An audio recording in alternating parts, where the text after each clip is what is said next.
اعوذ باللہ من الشیطان الرجیم بسم اللہ الرحمن الرحیم۔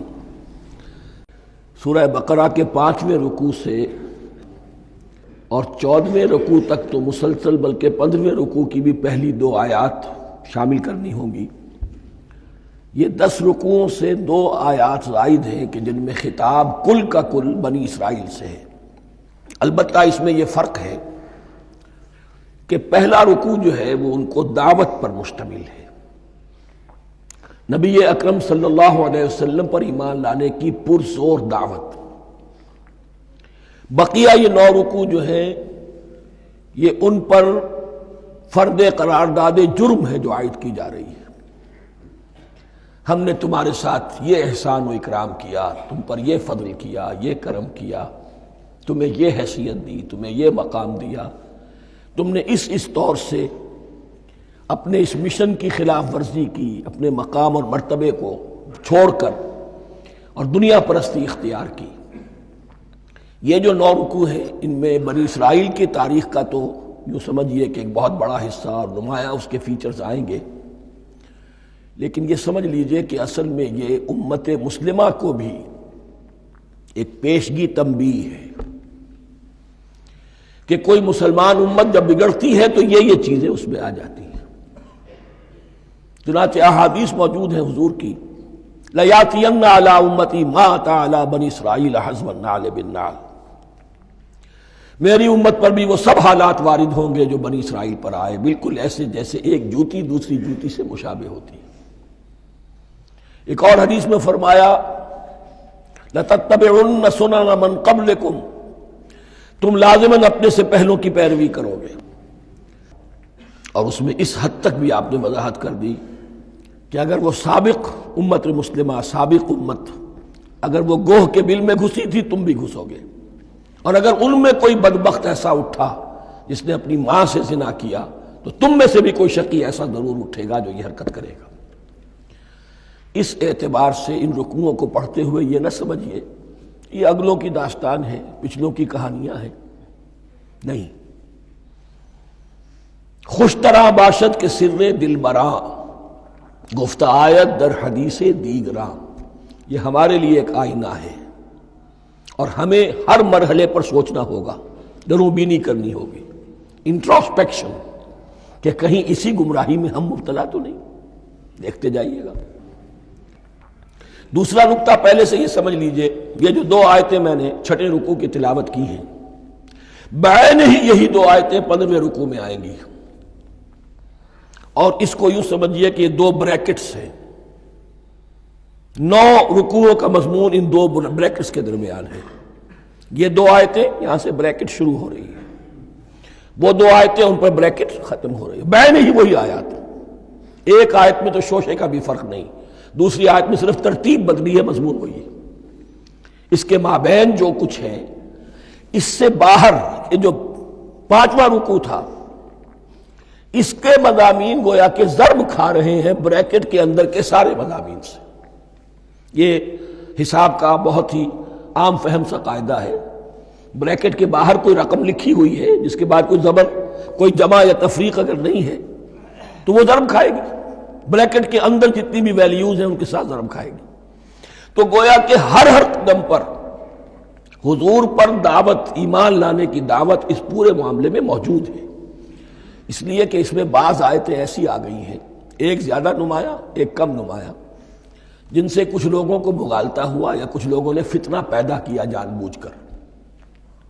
یہ فتنہ ایک بار پیدا ہوا تھا اکبر کے زمانے میں، دین الہی کی شکل میں، کہ صرف خدا کو مان لینا، آخرت کو مان لینا اور نیک اعمال کرنا نجات کے لیے کافی ہے، کسی رسول پر ایمان لانا ضروری نہیں ہے۔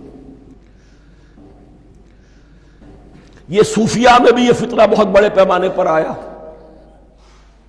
مسجد مندر ہکڑو نور، مسجد میں اور مندر میں ایک ہی نور ہے، سب مذاہب ایک ہی ہے، سارا فرق جو ہے شریعتوں کا ہے، عبادت کے ظاہری شکل کا ہے، وہ ہے رسولوں سے متعلق۔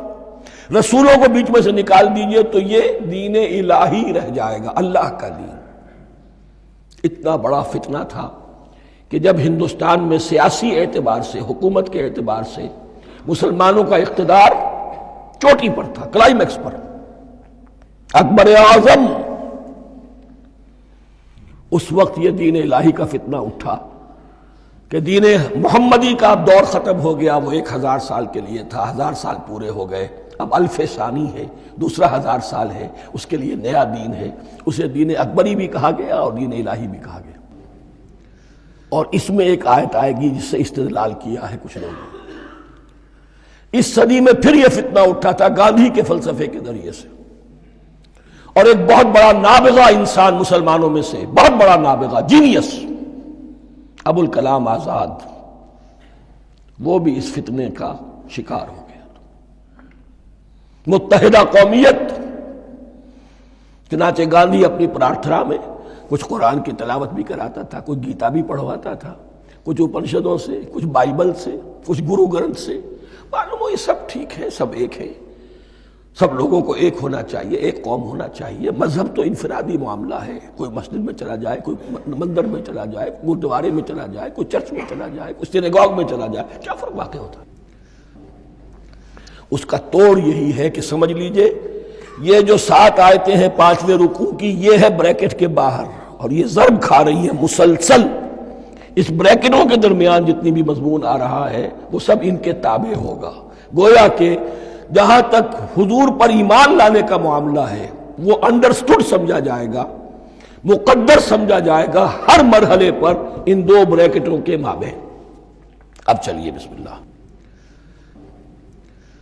یا بنی اسرائیل اذکروا نعمتی التی انعمت علیکم وانی فضلتکم علی العالمین، اے اسرائیل کی اولاد، یاد کرو میرے اس انعام کو جو تم پر ہوا، اس کی وضاحت میں کر چکا ہوں، لیکن یہاں جو الفاظ آ رہے ہیں بہت زوردار، وانی فضلتکم علی العالمین، میں نے تمہیں فضیلت عطا کی تمام جہانوں پر۔ یہاں ایک قاعدہ نوٹ کر لیجئے، عربی نحو کا قاعدہ یہ ہے کہ کہیں ظرف جس میں کوئی شے ہے، ظرف کی جمع لے لیتے ہیں، مراد ہوتا ہے مظروف، ظرف کے اندر جو شے ہے اس کی جمع۔ تمام جہانوں پر فضیلت، کیا فرشتوں پر بھی فضیلت؟ نہیں، جہان والوں پر، تمام اقوام عالم پر تمہیں فضیلت عطا کی، یہ مطلب ہے اس کا۔ تمام عالموں پر، تمام جہانوں پر، یعنی تمام جہان والوں پر، اس انسان عالم انسانیت کے اندر جتنے بھی مختلف گروہ ہیں، نسلیں ہیں، طبقات ہیں، ان میں فضیلت۔ وَاتَّقُوا يَوْمًا لَا تَجْزِي نَفْسٌ عَن نَفْسٍ شَيْئًا، میں عرض کر چکا ہوں، اب تیسری مرتبہ پھر عرض کر رہا ہوں، اصل شیخ آخرت، محاسبہ آخرت، یہ مستحضر ہوگا تو انسان سیدھا رہے گا۔